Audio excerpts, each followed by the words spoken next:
Breaking Bad, 5 seasons, 62 episodes, one of the greatest TV shows ever made. 16 Emmys, 2 Golden Globes, and a fan base that will literally fight you if you say a single bad thing about it. And honestly, they're right. This show is incredible. The writing, the acting, the way every tiny detail connects, it's as close to perfect as television gets. Vince Gilligan and his team were obsessive about getting things right. Easter eggs, foreshadowing, callbacks, these guys thought of everything. Well, almost everything. Because here's the thing, even the best show on TV has moments where you go, wait, what? Scenes that don't add up, science that's just flat out wrong, plot points that only work if you don't think about them too hard, and today we're going through all of them. The things that make absolutely no sense in Breaking Bad. Now, before the comments explode, yes, I love this show. This is not me hating. This is me being real about the moments where even Breaking Bad said, just go with it, okay? The White House has one bathroom. Okay, we need to start here, because it just makes no sense at all. The White family home has one bathroom. One. And it's not in the hallway like a normal house, it's inside the master bedroom. Walt and Skyler's bedroom. Walt Jr. needs to pee at 2 a.m., gotta walk through Mom and Dad's bedroom. Hank comes over for a barbecue and needs to drop off a load. He's walking through Walt and Skyler's private bedroom, past their bed, past their stuff, into their personal bathroom. And guess what? That's exactly what happens in the scene that changes everything. Hank is sitting on that toilet in the master bathroom when he picks up the Walt Whitman book. That's where the whole Heisenberg secret falls apart. In Walt and Skyler's private bathroom, because there's nowhere else to go. How do we know there's only one? Because earlier in the series, Skyler locks Walt out of the bedroom. And what does he do? He pees in the kitchen sink. The kitchen sink. If there was a hallway bathroom, he'd just use that, but there isn't one. Fans have gone crazy mapping out the house layout from the show. 2 doors on one side of the hallway for Junior and Holly's rooms. A utility closet with the water heater on the other side. Master bedroom at the end. That's it. No second bathroom. The real house in Albuquerque, 4 bedrooms, 1 bathroom. Built in 1972. So at least it's consistent. But think about this. If the Whites had a normal house with a hallway bathroom, Hank uses that one at the barbecue. He never goes into the master bath, never picks up the book, never connects the dots. Heisenberg keeps cooking. Empire keeps rolling. The real lesson of Breaking Bad isn't about pride or greed. It's this. Always buy a house with 2 bathrooms. The blue meth wouldn't be blue. The blue meth. It's the most iconic thing about this show. Everybody knows about it. The problem? It makes absolutely 0 sense. The show says the blue color comes from the insane purity of Walt's product. 99.1% pure, so pure it turns blue. Sounds legit, right? Nope. Total nonsense. The show's own science advisor, chemistry professor Donna Nelson from the University of Oklahoma, straight up told Vince Gilligan, pure meth is white. The purer it is, the whiter it gets. Gilligan did it anyway because it looks cool as hell on camera. And you know what? He was right about that. The blue meth is iconic, but chemically, a blue tint would actually mean the product is impure. It's the opposite of what the show tells you. Walt's legendary blue crystal would basically be a sign that something went wrong, not that he's a genius. The acid bathtub scene is totally impossible. Season 1. Jesse needs to get rid of Emilio's body. Walter tells him to buy a specific plastic container that can handle hydrofluoric acid. Jesse can't find one big enough, so what does he do? Dumps the body in his upstairs bathtub and pours the acid in. What happens next is disgusting and unforgettable. The acid eats through the body, through the tub, through the floor, and the whole thing comes crashing down in a nightmare of dissolved human and shattered porcelain. Absolutely incredible scene. Absolutely impossible in real life. Mythbusters tested this. They actually did a whole Breaking Bad special with Vince Gilligan and Aaron Paul. They tried hydrofluoric acid on every kind of bathtub material they could find. Ceramic, cast iron, everything. And the result? Nothing happened. The tubs were fine. Every single time. The acid did turn the big parts they used into a nasty black goop, sure, but the bathtub? Not even a scratch. Jesse's whole floor collapsing disaster would never happen. He'd have a tub full of horrifying sludge. but his bathroom would be totally intact. Walt's big warning about needing the right container didn't matter. Any tub would have worked. The fulminated mercury would have killed everyone in the room. This is one of the coldest scenes in the whole show. Walt walks into Tuco's office with a bag of what looks like methamphetamine, but it's actually fulminated mercury. He throws a piece on the floor. Boom. Windows blown out, everyone on the ground. Walt walks out with his money and his reputation. Heisenberg is born. Badass? Absolutely. Realistic? Not even close. Here's the problem. Fulminated mercury in those crystal sizes, way too unstable to carry on in a bag. The vibrations from walking, from driving, from basically existing, would have set it off before Walt ever got to Tuco's building. He would have exploded in the parking lot. And even if he somehow made it inside, throwing that crystal wouldn't just break some windows. The impact would have detonated every crystal inside the bag. That's not a cool little explosion. That's everyone in the room dying instantly, including Walt. So yeah, Heisenberg's first big power move, in reality it's a suicide mission that ends before the show even gets going. Gus Fring's car bomb spider sense. Okay, this one really bugs people. Season 4, Walter plants a bomb under Gus's car in a hospital parking garage. He's hiding nearby with the remote trigger, ready to blow Gus to pieces. This is it. This is the plan. Gus walks toward his car, gets close, then he just stops, stares into the distance, thinks for a minute, and walks away. Doesn't get in the car, just leaves.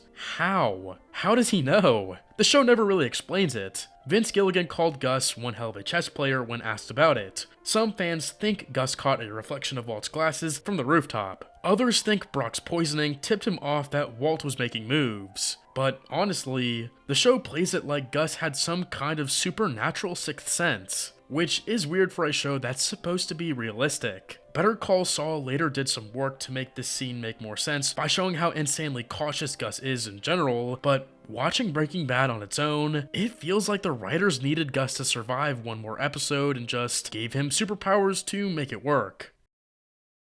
Gus walks out of an explosion and straightens his tie. Speaking of Gus, let's talk about how he dies, because it's one of the most iconic moments in TV history, and it makes absolutely no sense. The pipe bomb on Hector's wheelchair goes off, the door blows off its hinges, and then Gus Fring walks out of the room, calmly. He straightens his tie, adjusts his jacket, and then the camera pans to reveal that half his face is gone, blown clean off down to the skull. Then he drops dead. Unbelievable scene. Literally. As in, you literally cannot believe it. Gus was standing a few feet from that bomb. The blast was strong enough to destroy the room and blow a door off its hinges. In reality, he'd have been thrown across the room, killed instantly. There is no version of this where a human being calmly stands up, walks to the doorway, and adjusts his tie with half his skull exposed. Even Vince Gilligan has basically admitted this was about art, not realism. And you know what? It works. This image is legendary. But realistic? Come on.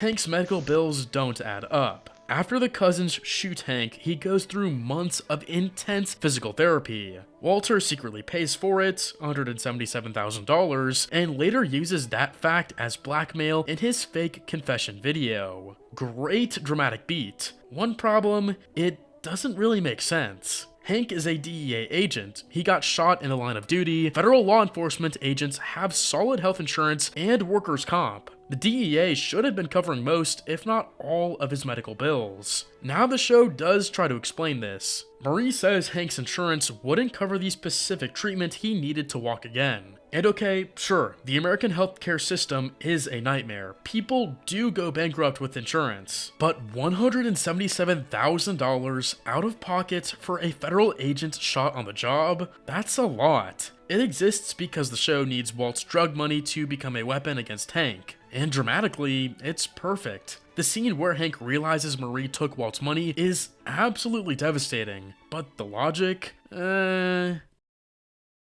desert shootout where nobody can hit anything. The standoff at Toajili, one of the tensest moments in the whole show. Hank and Gomez have Walt in handcuffs. Jack's neo-Nazi crew shows up with serious firepower. 8 armed men surround 2 DEA agents. Then the shooting starts. Hundreds of rounds. Hundreds. from close range, rifles, handguns, everything. Both sides unloading, and when the cliffhanger ends, nobody's been hit. How? Look, I know accuracy drops in real gunfights, cops hit their targets less than 20% of the time under stress, but this isn't a chaotic city shootout. This is 8 guys shooting at 2 guys standing in the open desert, from like 30 feet away, with automatic weapons. The volume of bullets fired with 0 hits is, I mean, come on. Amazing cliffhanger, incredible tension, but do the math and it falls apart completely.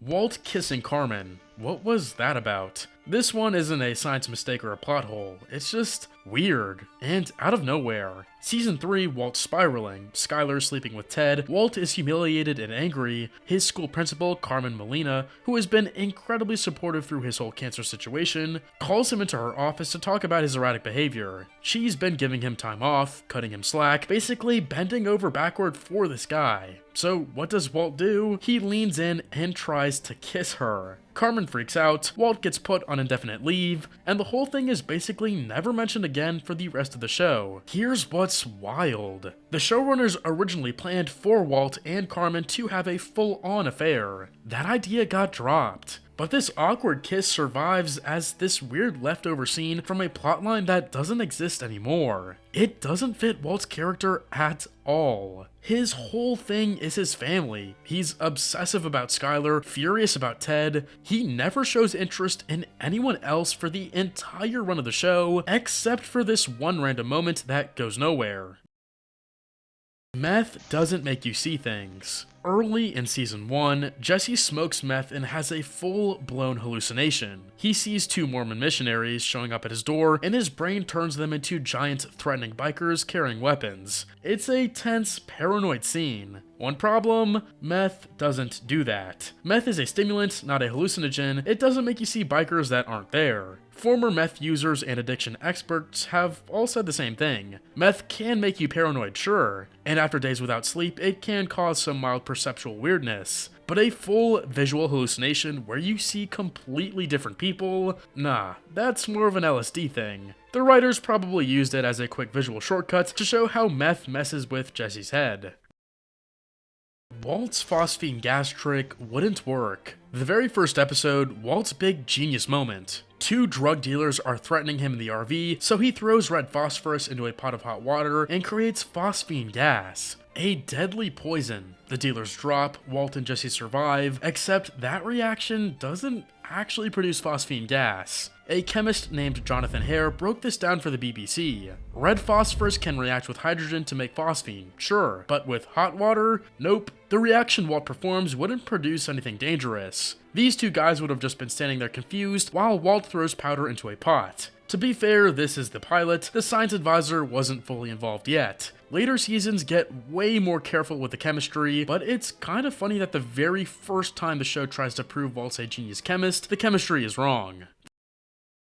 The desert battery would never start that RV. The RV battery dies in the desert because Jesse, of course, left the keys in the ignition. They're stranded. No phone signal, no help coming. So Walt goes full MacGyver and builds a battery from scratch using chemicals they have on hand. He rigs up some electrochemical cells, wires them together, and the RV roars to life. Super cool, 0 chance it would actually work. Each cell Walt builds would put out about 2 volts. 6 cells gives you 12 volts and maybe 20 to 30 amps. That sounds decent until you realize an RV engine needs about 400 to 500 amps to start. Walt's homemade battery is giving less than a tenth of what's needed. That engine isn't turning over, not even close. But Walt and Jesse slowly dying of dehydration in the New Mexico desert doesn't make for great TV, so battery works. Moving on. The train heist didn't need to happen. Or did it? Dead Freight, one of the most insane episodes in the whole series. Walt, Jesse, and Todd rob a moving freight train to steal methylamine, swapping it with water so nobody notices. It's incredibly tense. And it ends with Todd shooting a kid, which is one of the most unnecessary moments in the series. But here's the thing, some fans have argued that they didn't need to do any of it. They're robbing the train because they need the methylamine to cook meth. Fair enough. But after the episode aired, writers online pointed out that methylamine is technically one of the simpler meth precursors, and wondered whether a genius like Walt could have just synthesized it himself instead of pulling off an insane train robbery. Now, it's not that simple. At least one chemist pushed back, arguing that the easy-sounding methods people suggested wouldn't actually work at the scale and purity Walt needed. Making a little methylamine in a lab is one thing. Making industrial quantities pure enough for Walt's Blue Empire, that's a whole different problem. And stealing at guaranteed consistent quality without leaving a paper trail of suspicious chemical purchases. So this one's more of a gray area than a straight-up plot hole, but you can't deny the dramatic math. Walt could have probably mixed stuff up to make it himself. Instead, he chose to rob a train, because that's who Walter White is at this point. He doesn't want the safe play, and a child dies because of it, which might actually be the whole point.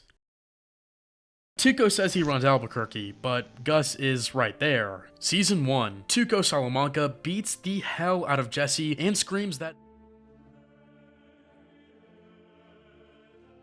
he's the man, he's the boss, nobody else. Except Gus Fring exists. And Gus is running one of the biggest meth distribution networks in the entire Southwest. Right there, in the same city. Through his Los Pollos Hermanos restaurants, his operation makes Tuco look like a kid selling lemonade. And Tuco is a Salamanca. His family has deep cartel connections. Gus was also tied to the Juarez cartel. The idea that Tuco has absolutely no clue about this massive parallel operation in his own backyard, kinda hard to buy. The real explanation? The writers hadn't invented Gus yet when they wrote Tuco's scenes. By the time Gus showed up in Season 2, Tuco's claim was already out there. It's a small continuity thing that most people never catch, but once you see it, you can't unsee it.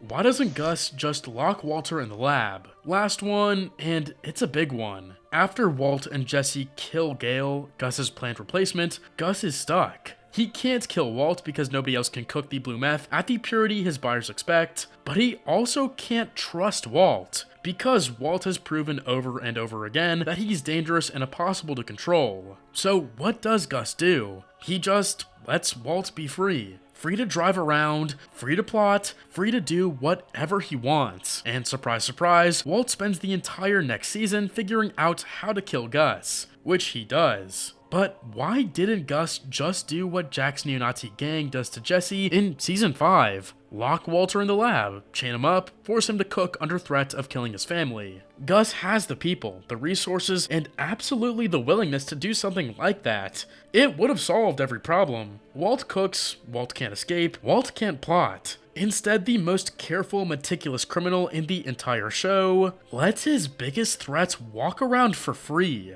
For a guy who plans everything 10 moves ahead, this is a massive blind spot. The real answer is that the show needed Walt to have room to operate. But in universe, Gus letting Walt roam free is one of the dumbest decisions in the whole series. So there you have it. 15 things that make absolutely no sense in Breaking Bad. And look, none of this changes anything. Breaking Bad is still a masterpiece. Every show has moments where the drama beats the logic. That's just how storytelling works. The fact that we're still picking this show apart over a decade later, that's not a sign it's flawed, that's a sign of how deep it got under our skin. But what do you think is the biggest thing that doesn't make sense? Did I miss something? Let me know.